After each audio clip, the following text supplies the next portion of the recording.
အားလုံးမင်္ဂလာပါ My Tech မြန်မာ review ကဏ္ဍအနေနဲ့ပြန်လည်ကြိုဆိုပါရစေကျွန်တော်ဒီနေ့လုပ်ပေးသွားမယ့် product က9သိန်းဝန်းကျင် smartphone level တွေကြားထဲမှာထည့်သွင်းစဉ်းစားတဲ့ Samsung Galaxy A50s ရဲ့ review video လေးပဲဖြစ်ပါတယ်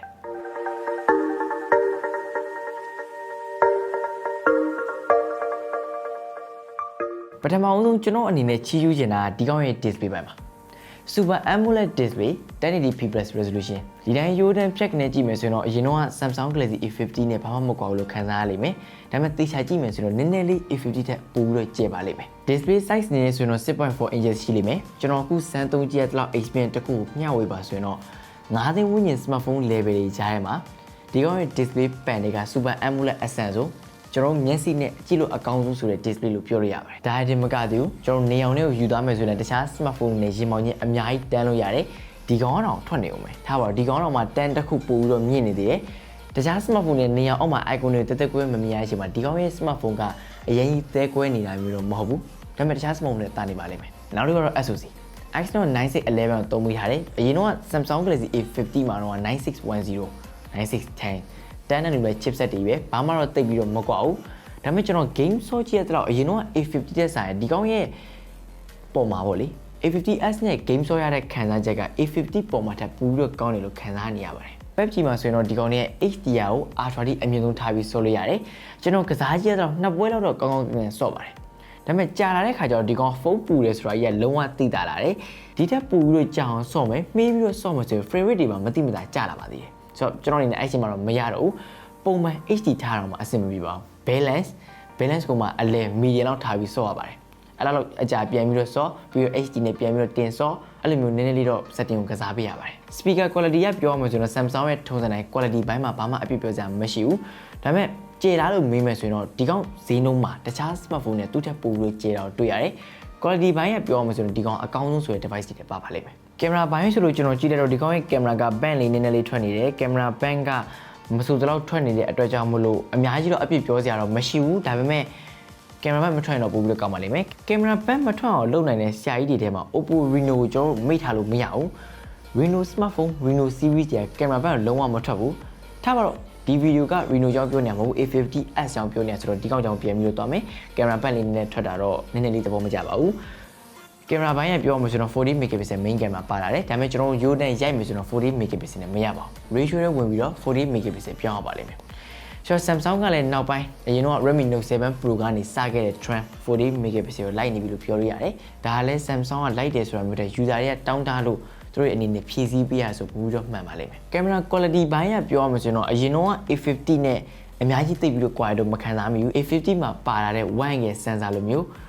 5 megapixel depth sensor လိုမျိုးအဲ့လို feel ပဲရတယ်ဘာမှတော့တိတ်ပြီးတော့မထူးဆန်းတော့ဘူး40 megapixel လွှဲပေါ့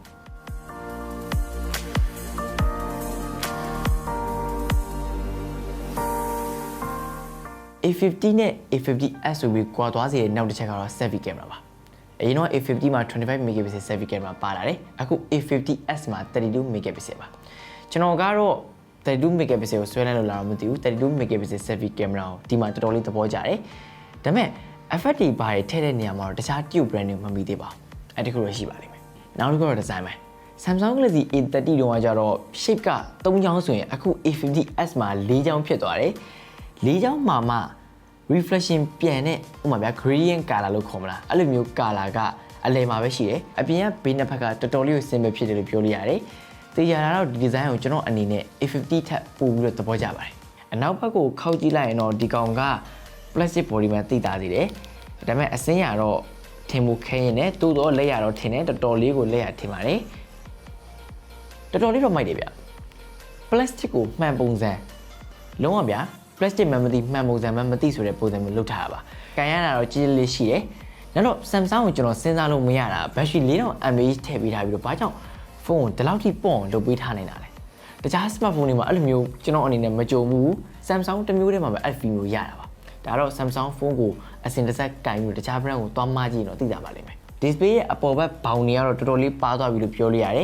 ဘေးဘက်က pixel တွေကတော့နည်းနည်းလေးထူနေလို့မယ်အောက်ဘက်ကချင်းကြီးကတော့ပြောစရာအောင်မလို့တော့ပါဘူးတော်တော်ကြီးကိုထူတာပါအားလုံးလည်းမှာအထူဆုံးကိုပြောပါဆိုရင်တော့အောက်ဘက်ကချင်းကြီးအဲ့ချင်းလေးဒါဒီထက်ပိုပြီးပါလိုက်မယ်ဆိုတော့ဒီကောင်းရဲ့ပုံရိပ်ပုံထွက်ရုပ်ထွက်ကပေါ့လေတော်တော်လေးချောမယ်ပေါ့ဗျာလူတိုင်းကြိုက်နိုင်တယ်ဆိုတဲ့ပုံစံမျိုးပါအခုလည်းတော်တော်လေးလာပါတယ်သူ သူတို့ပြောထားတဲ့အတိုင်း Infinity U display ကျွန်တော်မြန်ပြောရမယ်ဆိုရင်တော့အဲ့ Infinity U display ကျွန်တော် game ဆော့မယ်ဆိုရင်ကာသွားတယ်ဘာမှအရင်ကြီး serious ထားကြမလို့ပါဘူး battery bank ကိုပြန်ပြီးတော့ဆက်ရအောင် battery နဲ့ 4000 mAhပါလာတယ်အဲ့ 4000 mAhကို0 to 100% ဖြည့်မယ်ဆိုရင်2နာရီစွန်းစွန်းလောက်ကြာတယ်အဲ့ဒီကတော့ကျွန်တော်အနေနဲ့မဆောင်ကြည့်ဘူး A30 တုံးကလိုမျိုး2နာရီနီးပါးလောက်ဆိုရင်တော့မဆိုးဘူးဒီကောက်မှာ2နာရီစွန်းစွန်းကြာတယ်ဆိုတော့10မိနစ်ကြာတယ်ကြာတာပဲ4000 mAhတော့ဘယ်လောက်ထိခံလဲဆိုရင်ကျွန်တော်စမ်းသုံးကြည့်ရတဲ့လောက်တေချာဒီဖုန်းကိုပဲစက်တိုက်သုံးနေမယ်ဆိုရင်9နိုင်10နိုင်လောက်တော့အနည်းဆုံးခံပါလိမ့်မယ်ဒါပေမဲ့ Facebook ကိုအများကြီးမပူဖို့လိုပါလိမ့်မယ်နောက်ဒီကောက်မှာပါလာတဲ့ Display Fingerprint Sensor ကအရင်ကြီးမမြင်ဘူးကျွန်တော် A30 တုံးက Display Fingerprint ကြားတယ်ဆိုတာမျိုးကအများကြီးလက်ခံပေးလို့ရတယ်ဘာကြောင့်လဲဆိုတော့တခြားဈေးနှုန်းသူ့ရဲ့3သိန်းကျော်ဆိုတဲ့ပတ်ချာလဲမှာ4သိန်းနီးပါးဆိုတဲ့ပတ်ချာလဲမှာ Display Fingerprint Sensor ပါလာတဲ့ smartphone ကလက်ချိုးကြီးလို့ရနေတယ်ဆိုတော့အဲ့ကောင်ကျွန်တော်လည်းအပြစ်မမြင်ဘူးဒါပေမဲ့ A50s လိုမျိုး9သိန်းကျော်မှာကတခြား brand တွေမှာ Display Fingerprint Sensor တွေကလက်ချိုးရည်စရာမလိုမှုလို့ပေါက်နေလို့ပြောရရတယ်ဆိုတော့ဒီကောင်ရဲ့ Display Fingerprint Sensor ကြာတော့လုံးဝလက်မခံနိုင်ပါဘူး Face Sensor ကလည်းထုံနေလက်ကောင်းပဲတခြား smartphone တွေကြာနေတော့မှာပဲနောက်ဆုံးကျွန်တော်အနေနဲ့ပြောဖို့ကြံတာတော့ဒီဖုန်းကိုဝယ်သင့်တဲ့သူတွေနဲ့မဝယ်သင့်တဲ့သူတွေပါဝယ်သင့်တဲ့သူတွေအနေနဲ့တော့ကျွန်တော်ပြောခဲ့တဲ့အတိုင်းပဲ display မှာတော်တော်လေးကိုမျှော်မှန်းလို့ရတယ် display ပန်နဲ့အကောင်းဆုံးလို့ကျွန်တော်ပြောခဲ့တယ်ဆိုတော့ display ပိုင်းကြိုက်တဲ့သူတွေဝယ်လို့ရမယ်ကင်မရာဘိုင်းကတော့အသင့်တင်ဆိုတဲ့စီထက်နည်းနည်းလေးပိုတယ်အကောင်းဆုံးဆိုတဲ့ level ကိုမြောက်ဘူးဆိုရင်တော့မှဒီဖုန်းကိုကန်ရလို့ကင်မရာဘိုင်းနဲ့ပတ်သက်ပြီးနောင်လိုက်ရမှာတော့မဟုတ်ပါဘူးဒီဇိုင်းဘိုင်းကပြောရမယ်ဆိုရင်တခြား gradient color တွေရှုပ်ချက်ခတ်နေတဲ့ဖုန်းတွေကြားထဲမှာဒီကောင်ရဲ့ design အစစ်မဲ့ဖြစ်ပြီးတော့ကျွန်တော်ပြကြည့်လိုက်တာနဲ့ဘယ်တော့မှမယိုးဆိုတဲ့ပုံစံမှာရှိတယ်ကျွန်တော်ထင်တယ်တော့ဒီလိုမျိုး color ကိုတခြား gradient တွေဆိုင်ပို့ပြီးသဘောကျပါတယ်နောက်တော့ gaming ဘိုင်းကပြောရမယ်ဆိုရင် PUBG မှာ high setting အမြင့်ဆုံးရတာတော်တော်လေးကိုအဆင်ပြေတယ်တချို့ဆို smartphone တွေက PUBG တော့အမြင့်ဆုံး setting မရဘူးမိုးဝဲတဲ့သူတွေကဘယ်လိုဖြစ်မလဲဆိုတော့ price to performance ratio တကယ်ကိုအလေးထားတဲ့သူတွေ brand လို့ကအရေးမကြီးပါဘူးကွာငါတို့တော့300အဆင်ပြေမယ်ပေးရတဲ့ဈေးနဲ့တကယ်ကိုရလာတဲ့ specification ကပြန်ညီနေတယ်ဆိုတော့ဒီဖုန်းအသစ်နဲ့လုံးဝမဟုတ်ပါဘူးအဲ့ဒါတခြား tube brand တွေကတခုခုဝယ်ဒီထက်ပိုပြီးစိတ်ချမ်းသာပါလိမ့်မယ်လို့ပြောနေမယ်ဒီမှာပဲ TV လို့ညီကုန်းချုပ်လိုက်ပါတယ်ကျွန်တော်ကဂျွန်ဖြစ်ပါတယ်တော်တယ်